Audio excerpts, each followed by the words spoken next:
தமிழ் ஆர்வலர்களே, சகோதரர்களே, இந்த காமத்து பாதை தொடர்ந்து பேசிக்கொண்டிருக்கிறதுல வாய்ப்பாக தருகிறேன். நுண்ணிய ஆழமான உணர்வுகளை மென்மையான வழியில் மிக பண்பாடு கலந்து நாகரிகத்தோடு சொல்லக்கூடிய பல கருத்துக்களை இருக்கிறது. திரிவாக்கிராமை என்ற அதிகாரம் 116. நான் 133 அதிகாரத்தை படித்து அதனுடைய கருத்துக்களை திரட்டி வைத்துவிட்டேன். அதை சிறப்பான முறையிலே வெளியிட வேண்டும் என்று இளைஞர்களுக்கு இன்றைக்கு இந்த உணர்வானது மிக மெல்லிய மலரிலும் மெல்லியது காணும் கலை கொடுத்தாச்சு. ஆகவே மெல்லிய உணர்வுகளை மென்மையான அணுகுமுறை தான் இருக்க வேண்டும். அந்த வன்மைக்கு வேலையே இல்லை என்ற கருத்தை இளைஞர்களுக்கு இளைய தலைமுறைக்கு கொண்டு செல்ல வேண்டும். அதனால் செய்தித்தாள்களை பார்த்தா அந்த வன்முறைங்கிறது நிறைய பெருகி கொண்டே இருக்கிறோம். சமுதாயம் சீரழிந்து கொண்டிருக்கிறது. வள்ளுவர் சொன்ன இந்த கருத்துக்கள் தான் அணுகுமுறை தான் அந்த ஆண் பெண் உறவுக்கு சிறந்ததாக இருக்கும் என்றெல்லாம் அதில் பல கருத்துக்கள் இருக்கின்றன. தெளிவாக அமைப்பது காதல் சேர்ந்திருப்பது இன்பம், பிரிந்திருப்பது துன்பம். இது எல்லாத்துக்கும் நாம் தெரிஞ்சதுதான். பிரிவுக்கான காரணங்கள் என்ன? 3 காரணங்களை சொல்கிறார்கள். பொருளீட்டும் பொருட்டு தலைமை கூறி செல்லல், கடமை பணி காரணமாக பிரிந்து செல்லல், பரத்தை நாடி பிரிந்து செல்லும். இது 3வது நம்ம விட்டுருவோம். பொருளீட்டும் பொருட்டும் கடமை காரணமாகவும் இன்றும் ஆண்கள் இல்லத்தை விட்டு செய்திக்கு சென்று பணியாற்றக்கூடிய நிலைமை பார்க்கிறோம். இது இப்பொழுது பெண்களுக்கும் பொருந்தும். பெண்களும் இப்பொழுது பணியிலே சிறந்து விளங்குகிறார்கள், பல பொறுப்புகளிலே இருக்கிறார்கள். அவர்களும் பிரித்து செல்ல வேண்டிய ஒரு சூழ்நிலை இருந்தால் இது ஆண்களை மையப்படுத்தி சொல்லக்கூடிய கருத்தாக இருந்தாலும் கூட அது பெண்களுக்கு பொருந்துவதாக இருக்கும். முதலாவதாக பிரிதல் என்பது மன வருத்தத்தை உண்டாகும். அந்த மாதிரியாக என்னென்ன குரல்கள் இருக்கின்றன என்பதை பார்க்கும்போது நமக்கு பிரிவு என்பது ஒரு இன்னாவது. பிரிவு என்பது பழகியவர்களுக்கு எவ்வளவு துன்பத்தை தரும் என்பதை ஒரு சில மேற்கோளுக்கு காட்ட வேண்டும். பேயோடு எனும் பிரிவொன்றினால் என்பர் பெறலாம். சுந்தர தேவா. பேயோடையும் பிரிவினாது என்பர் பெறலாம். பேயார் நம்ம பிரியும் போது ஒரு துன்பத்தை ஏற்படுத்தும். அதே மாதிரி நற்றினை பாடல் வரையும் பழகிய பகையும் பிரிகின்றார். பகைவராக இருந்தால் கூட நம்ம பழகிட்டோம் சொன்னாக்க பிரிவு துன்பத்தை தரும். அவ்வாறு இருக்கும்போது நாம் அன்புடன் காதலித்த நம் இளையர்கள் பிரியும் போது எவ்வாறு துன்பத்தை தரும் என்பது இங்கே வள்ளுவர் கருத்தாக இருக்கின்றது. அதற்கு பாதைக்கிளை பிரிவு என்பதற்கு உரிய துணையாக வகுத்து கொடுத்திருக்கிறார் தொல்காப்பியர். இதில் பிற இலக்கியங்கள் சில பிரிவை பற்றி சொல்லக்கூடிய கருத்துக்கள் அழகான அருமையான கருத்துக்கள் இங்கே இருக்கின்றன. குறுந்தொகை பாடல் ஒன்று பிரிவை பற்றி மிக அழகாக சொல்லப்பட்டிருக்கிறது. நோமென் நெஞ்சே நோமென் நெஞ்சே புன்புலத்து அமர்ந்த சிறியிலே நெருங்கி கட்டின் புதுமலர் உட்பயந்தாங்கு இனிய செய்தனம் காதலன் இன்னா செய்தல் நோமென் நெஞ்சே. நெருங்கி மொழிங்க எல்லாருக்கும் தெரியும். நெருங்கி மொழியுடைய மலர் எவ்வளவு அழகாச்சு நமக்கு எல்லாம் தெரியும். மஞ்சள் நிறத்தில் சின்ன மலராக இருக்கும். அதே அழகான மலர் இருக்கிற அதே நெருங்கி உள்ளத முள்ளும் இருக்கின்றது. முள்ளும் மலரும். ஆகவே எனக்கு இனிமையாக இருந்த காதலர் இப்பொழுது இன்னாதவர் ஆகிவிட்டார், துன்பம் கொடுத்தவர் ஆகிவிட்டார் என்று சொல்லக்கூடிய அருமையான குறுந்தொகை பாடல். அதுபோல நான் நற்றினை பாடல் வருகிறது. இது மிகவும் எனக்கு பிடித்த பாடல். எனக்கு நெருங்கிய நண்பர் ஒருவர், அவருக்கு நண்பர் விலாசை கந்தசாமி அவர்கள். அவர் இந்த மன்றத்தில் பங்கு வகித்த ஒரு பேராசிரியர். அவர் அன்றில் பறவைகள் என்ற ஒரு நாவலை புதினத்தை எழுதியிருந்தார்கள். அது எனக்கு கொடுக்கப்பட்டது. அப்போ அதுதான் முதல்ல நான் இந்த பாடல் பார்த்தேன். அதுக்கு பிறகு படிக்கிறோம். அப்போ அவர் அந்த நூலில் அதுக்கு தலைப்பால் தான் அன்றில் பறவைகள் என்று வைத்திருந்தார். ஏனென்றால் ஒன்றில் காலை அன்றில் போல புறம்பு ஒன்றுடைய உங்கள் வாழ்க்கை யானும் ஆற்றேன் அது தானும் தோன்றுவது. ஒருத்தர் இல்லாமல் இன்னொருத்தர் வாழ்வது என்பது பெரிய துன்பத்தை மிகையாக சொல்லுவதாக இருக்கிறது. இன்றைக்கு பிரிவாக ஏற்படும் உணர்வு தாக்கத்தை விளைப்பதே இந்த அதிகாரத்தில் கூட பிரிவாக வரக்கூடிய உணர்வு தாக்கம் எவ்வாறான துன்பத்தை தருகிறது என்பதை பல்வேறு வகையிலே பல்வேறு வடிவத்திலே முறையிலே சொல்லணும். அது ஒன்றாக முதல்ல பிரிவால் ஏற்படும் உணர்வு தான் துன்பம். பிரிந்து செல்ல மாட்டேன் என்பதை மட்டுமே என்னிடம் சொல் அப்படி அழகா பாடினார்.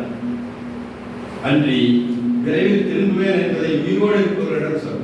அப்ப நான் உயிரோடு இருக்க மாட்டேன் அப்படிங்கிற மறைமுகமாக சொல்லக்கூடியது செல்லாமை உண்டே நிறக்குறை மற்றும் வல்வரவு வாழ்வார் குறை.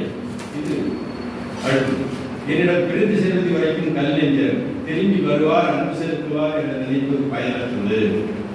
பிரிந்து உரைக்கும் பிரிதுரைக்கும் மன்கனார் ஆயினும் அறிந்தவர் நல்லவர் என்னும் நசை திரும்பி வருவார் என்று நான் ஏற்றுக்கொள்ள முடியாது அப்படிங்கிறது. இது போன்றே வெறுப்பை உடன் குறுந்தகை பாடி வரமாட்டாரு வர முடியாது அப்படின்னு ஒரு வெறுப்பை சொல்லக்கூடிய பாணியிலே குறுந்தகை பாடல் அருளும் அன்பு நீக்கி துணை தொடர்ந்து பொருள்வையின் பிரிவோர் உறவோராயும் மடவராக நடத்தினார்.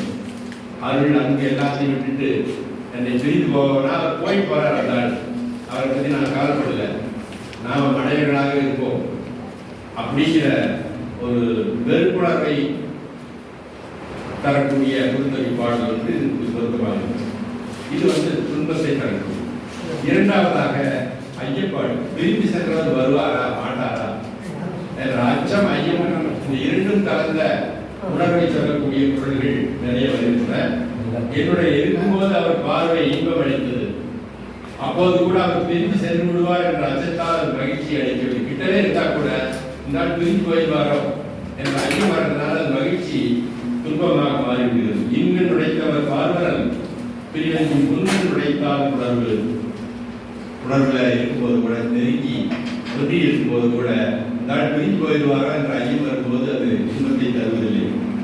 அறிவுடையவர்கள் பிரிவு இயல்பானது என ஏற்றுக்கொள்வார்கள். இருப்பினும் என்னவர் பிரிந்து சென்று விடுவார் என்ற எண்ணம் ஏற்படுவதால் அவரை நம்ப முடியல. அப்ப நம்பிக்கை இல்லை அப்படிங்கிற ஒரு கருத்தை சொல்வதாக வரக்கூடிய குரல்.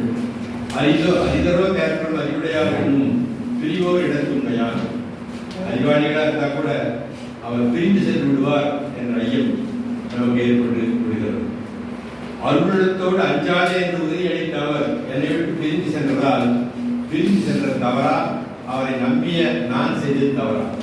அப்ப அந்த நம்பிக்கைங்கிற அடிப்படையாக வச்சு நம்பிக்கை மோசம் செய்து விட்டது, நம்பிக்கையை வைத்து விட்டது என்ற கருத்தை நிறைய சொல்கிறார். அழித்தஞ்சல் அமைந்தவர் நீப்பின் தெளித்த சொல் வேறு யாருக்கு உண்டோ தவறு? அப்போ யார் தவறு செய்யுது? அவர் உறுதி சொன்னவர் தவறா, இதை நான் அதை நம்பி அதை ஏமாந்தது தவறா? உன்னை பிரிந்து செல்ல மாட்டேன் என்று சொன்ன காதலர் விட்டு பிரிந்து சென்றதால் அவர் திரும்பி வருது அறிவு நம்ப முடியாது. இது அந்த நம்பிக்கை ஏற்பட்டதுதான். ஓம்பின் அமைந்தார் பிரிவோம்பல் மற்றவர் நீங்கி நிறையாம் பரவர். நிறைய போயிட்டான்னா அவர் திரும்பி வந்து நம்மோடு சேருவார் என்பது நம்பிக்கை அளிப்பதாக இல்லை. இந்த இவ்வாறு ஐயம் இருப்பதால் எந்த சூழ்நிலையிலும் நான் அவரை பிரிய மாட்டேன் என்று உறுதிப்பார். ஆகவே இந்த ஐயம் இருக்கிறதுனால தலைவி என்ன செய்யறா? நான் இவர் பிரியவே மாட்டேன், எங்க போறாலும் பின்னாடியே ஓடி இருந்தாரு, சட்டை பிடிச்சிக்கிட்டே போயிடுறாரு. அவர் எங்க போனாலும் சரி, பாலைவனத்துக்கு போனாலும் சரி, எவ்வளவு தொலைவுக்கு போனாலும் சரி அப்படிங்கிற பாதைக்கு எழுந்த ஒரு பாடல் வரிகள் அருமையா இருப்பார். அன்பர சூழாதே ஆற்றிடை நம்மோடு துன்பம் துணையாக நாடி அது அல்லது இன்பம் உண்டோ? துன்பத்தை துணையாக வச்சுக்கிட்டு உன்னோட போறதை தவிர எனக்கு இன்பம் எதுவுமே கிடையாது. பிரிவு என்பதை நான் ஏற்றுக்கொள்ள மாட்டேன். அன்பர சூழாதே ஆற்றிடை நம்மோடு ஆற்றுங்கிறது வழி. ஆற்றிடை நம்மோடு துன்பம் துணையாக நாடி அது அல்லது இன்பம் உண்டோ? துன்பத்தை கூட நான் துணையாக வச்சுக்கிறேன், ஆனால் உன்னை விட்டு பிரிய மாட்டேன் என்று உறுதிபட காதலை பிரிந்து செல்ல மாட்டேன் என்ற ஒரு கருத்தை அந்த கலிப்பகை பார்க்கிறோம். காதல் பிரிந்து சென்றதின் காதல் படும் தேரத்தை 4 குரல் பார்க்கிறோம். முதல்ல சொன்னது பிரிவால் ஏற்படும் துன்பம், அந்த மன அழுத்தம். இரண்டாவது ஐயப்பாடு, சந்தேகம், இவன் பிரிந்து போயிடுவானா அப்படிங்கிற ஒரு சந்தேகம். மூன்றாவது பிரிந்து சென்றதின் ஏற்படக்கூடிய அந்த மன உளைச்சல் இருக்கிறது. காதல் பிரிந்து சென்றதால் அவள் படும் வருத்தத்தால் உடல் வெளிந்து முன்கை வளையை நெகிழ்ந்து போனது.